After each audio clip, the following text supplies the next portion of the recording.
Championship Series coming to you live from the LCS studio in Berlin, Germany, where you can see G2 approaching the stage as they're up again in the first game of the day. And they're up against Origen in that match as we see the wall with the previous champions. And there's Origen themselves coming off a win versus Splice yesterday, looking for another one. And with just 5 games left for each team before the spring playoffs, it is do or die. I'm EpicSkillshot here with the coaches of Splice and Unicorns of Love, Yamato, Cannon, and Sheepy, as well as our very own Martin the Fisio Lunga. Welcome to Coaches Week. Gentlemen, that video, that was inspirational. Woof. Woof. So good. Did you know you sounded like that before you heard that? Obviously. Well, of course. He all the great guys, you know. Obviously. And in the end, you beat Fnatic as well. Do you have same things before the game that you say to the UOL? I don't say so much inspirational stuff right before the game, but I really share the sentiment of, you know, we know what we want to do, we know how to win, let's show them. And yeah, that's kind of what I share. Yeah, very cool video. Props to our feature team for that. First off, something else. We are excited to announce that tickets for the European Spring Championship and third place decider go on sale tomorrow at 5 p.m. Central European Time, 8 a.m. Pacific.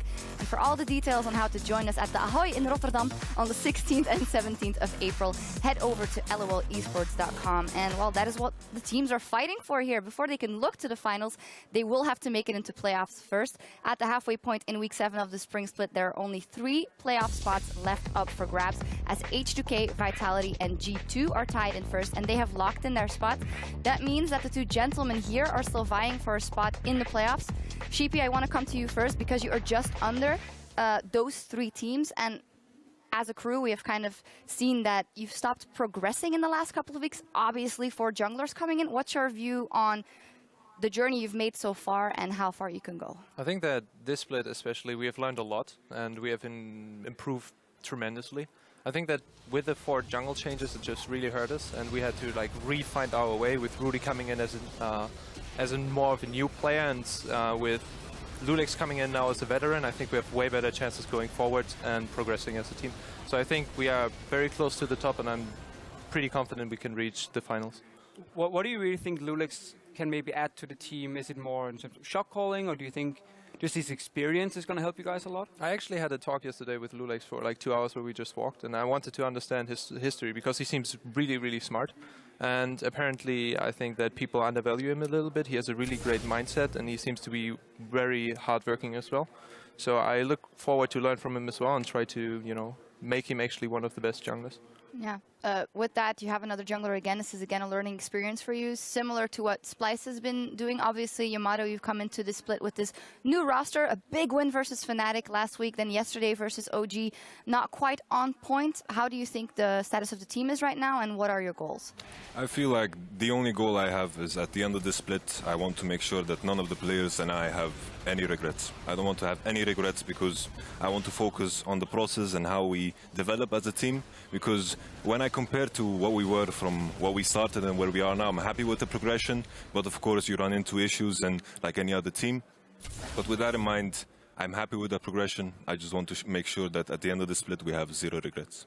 And then I guess the goal for you guys now, is it still like aiming towards playoffs, even though it's close to impossible at this point? You got to win like 4 games in a row almost. Possible. Everything is technically possible, but you got to win suddenly almost every remaining game. Or is it more just aiming to avoid relegation and just be ready for next season?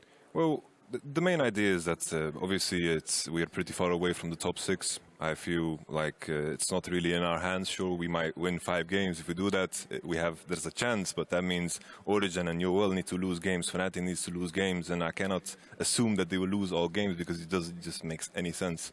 And with that in mind, it's still the same principle. I just want to make sure that we have 0 regrets and that we are satisfied with our performance throughout the split. Yeah, no regrets, and you have a chance to put a good performance here up today as the race to Rotterdam and the Spring Championship continues, with OG facing off against G2 Esports in just a few minutes.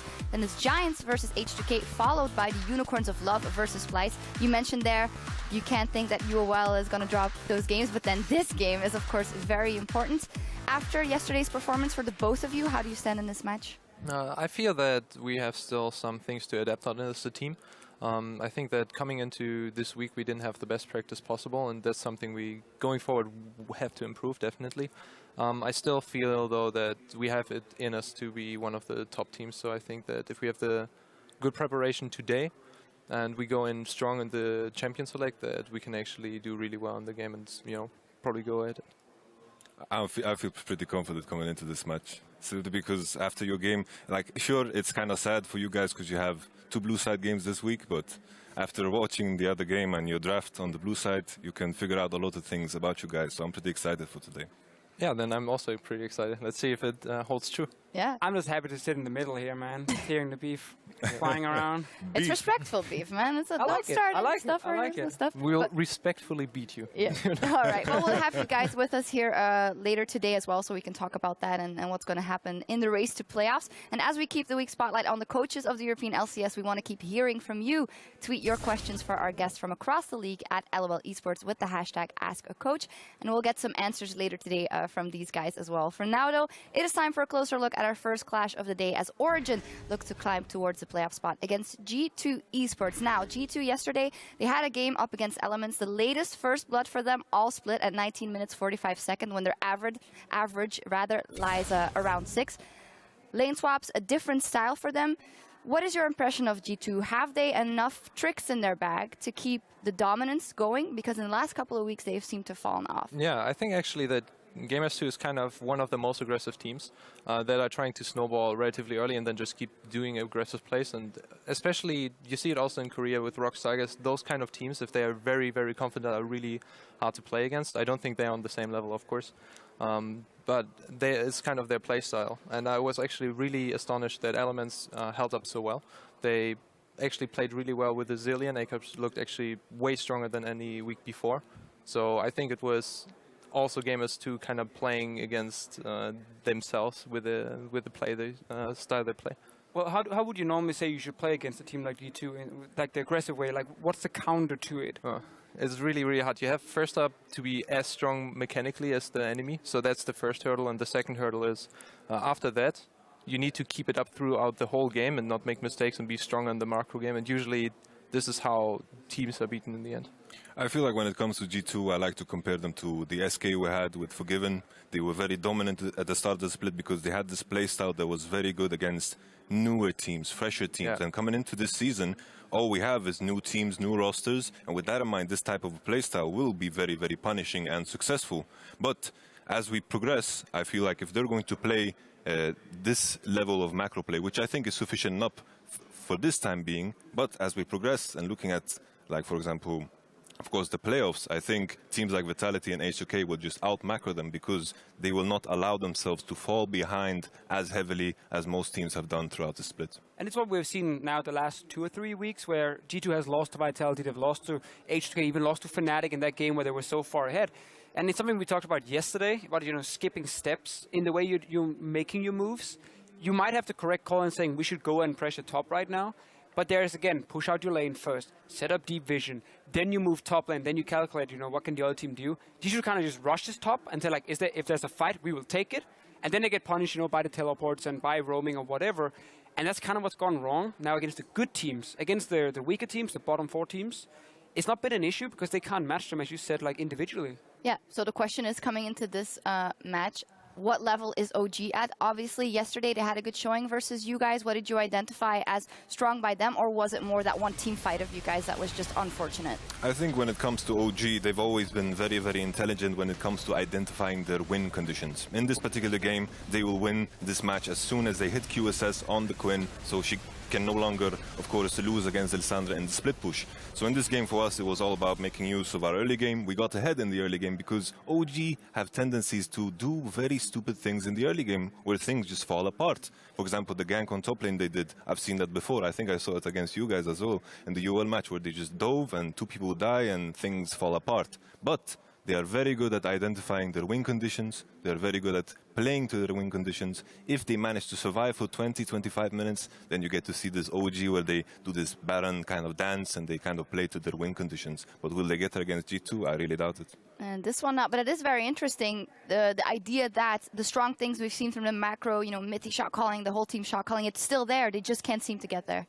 No, again, I think, so one thing is when it comes to Origen and the performance this year is we praise them when they have the good games for like this good shot calling and identifying win conditions and so on. But then we see the next game where it kind of falls apart, where it seems like the team is, for some reason, almost falling asleep in game, and they've been doing everything correct. Like, take some of the G2 games that the last time they faced each other.